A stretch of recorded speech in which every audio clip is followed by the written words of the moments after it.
नमस्कार। आज हम एक ऐसे टॉपिक पर बात करने वाले हैं जो शायद थोड़ा परेशान करने वाला है, पर बहुत बहुत ज़रूरी है। ये इस बारे में है कि कैसे दूसरे लोग हमारे फैसलों को कंट्रोल करते हैं और हमें इसकी भनक तक नहीं लगती। तो चलिए एक सीधे से सवाल से शुरू करते हैं। क्या हम जो भी फैसले लेते हैं, छोटे से लेकर बड़े तक, वो वाकई पूरी तरह से हमारे अपने होते हैं? एक पल के लिए इस पर जरूर सोचिए। जवाब शायद वो नहीं है जो हम सुनना चाहते हैं। देखिए, हैरान करने वाला सच तो ये है कि कई बार हमारे फैसलों की लगाम असल में हमारे हाथ में होती ही नहीं है, वो दूसरों के हाथ में होती है। और सबसे कमाल की बात तो ये है कि ये सब इतनी खामोशी से, इतने छुपे हुए तरीके से होता है कि हमें एहसास तक नहीं होता। हम सोचते रहते हैं कि हम आज़ाद हैं, पर हकीकत में हम एक अनदेखे असर के तहत काम कर रहे होते हैं। तो चलिए इस आइडिया को थोड़ा और करीब से देखते हैं। आखिर ये जो अनदेखा कंट्रोल है, ये हमारी रोज की जिंदगी में दिखता कैसा है? क्या कभी ऐसा होता है कि बिना ज्यादा सोचे समझे किसी की हाँ में हाँ मिला दी हो, या किसी तरह के दबाव में आकर कोई ऐसा फैसला ले लिया हो जो दिल से नहीं लेना चाहते थे?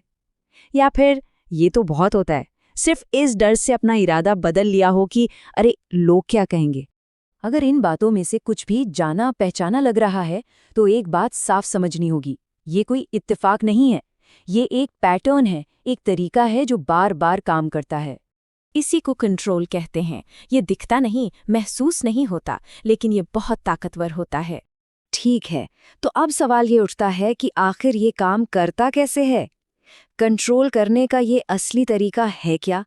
चलिए इसकी गहराई में उतरते हैं। देखिए, जो लोग किसी को कंट्रोल करते हैं ना, उनकी सबसे बड़ी ताकत ही यही होती है कि वो कभी ये महसूस ही नहीं होने देते कि उन्हें कंट्रोल किया जा रहा है। इसका एक पूरा प्रोसेस होता है। स्टेप 1, कभी भी कोई सीधा ऑर्डर नहीं दिया जाता, क्योंकि सीधे ऑर्डर से तो कोई भी अलर्ट हो जाएगा। स्टेप 2, धीरे धीरे बातों से, भावनाओं से सामने वाले की सोच को ही बदल दिया जाता है। और स्टेप 3, जब सोच बदल जाती है तो इंसान खुद ब खुद वही करता है जो कंट्रोल करने वाला चाहता है, और उसे लगता है अरे ये तो मेरा अपना फैसला था। और ये सब मुमकिन हो पाता है साइकोलॉजी की मदद से। ये दिमाग का एक बहुत ही चालाकी भरा खेल है। असल में हमारा दिमाग कुछ खास मनोवैज्ञानिक ट्रिगर्स या कह लें कि कमजोरियों के आगे बहुत जल्दी झुक जाता है, और जो लोग कंट्रोल करना जानते हैं वो बस इन्हीं कमजोरियों का फायदा उठाते हैं। और ये है वो 3 मुख्य ट्रिगर्स। पहला है अथॉरिटी, मतलब जब कोई पावरफुल या बहुत कॉन्फिडेंट इंसान कुछ कहता है तो हम उसे आसानी से सच मान लेते हैं।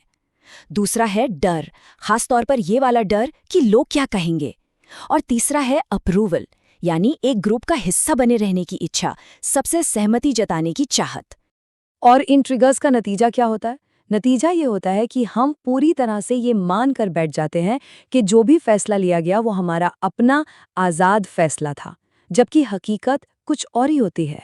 चलिए इस पूरी थियरी को एक बहुत ही आम से उदाहरण से समझते हैं। एक ऐसा उदाहरण जो हम सबने अपनी जिंदगी में कभी ना कभी जरूर देखा या महसूस किया है। सोचिए कि आप दोस्तों या ऑफिस के लोगों के एक ग्रुप में हैं और वहां हर कोई एक बात पर राजी है कि हाँ, यही काम करना एकदम सही है। अब हो सकता है कि आपके मन में उस बात को लेकर कुछ सवाल हों, कुछ शक हों, शायद आपको लग रहा हो कि ये उतना अच्छा आइडिया नहीं है। लेकिन आखिर में होता क्या है? ज्यादातर लोग अपने मन की बात को दबा देते हैं और ग्रुप के साथ हाँ में हाँ मिला देते हैं। कभी सोचा है कि ऐसा होता क्यों है? हम अपने दिमाग की आवाज को अनसुना करके भीड़ के साथ क्यों चल पड़ते हैं? इसका जवाब बिल्कुल सीधा है। यही है मनोवैज्ञानिक प्रभाव की असली ताकत। उस ग्रुप से मंजूरी पाने की चाहत और अकेले रह जाने का डर हमारी अपनी सोच पर भारी पड़ जाता है। तो ठीक है, अब जब हम इस प्रॉब्लम को समझ चुके हैं तो इसके सॉल्यूशन की बात करते हैं। हम अपनी सोच का कंट्रोल वापस अपने हाथ में कैसे ले सकते हैं? इसके लिए एक सीधा सादा 3 स्टेप का प्लान है। पहला, हर फैसले पर रुककर ध्यान से सोचें, बस उसे ऐसे ही मान न लें। दूसरा, हर बात से तुरंत सहमत होने की आदत को छोड़ना होगा, सवाल पूछने होंगे। और तीसरा, अपनी सोच को मजबूत बनाने के लिए लगातार काम करना होगा, पढ़कर, सीखकर, अपना एक नजरिया बनाकर। और ये बात हमेशा याद रखने वाली है कि जो इंसान अपनी सोच को कंट्रोल करना सीख जाता है, उसे दुनिया में कोई और कंट्रोल नहीं कर सकता। असली ताकत अपनी सोच में ही है। तो इस विश्लेषण को हम इस एक विचार के साथ खत्म करते हैं।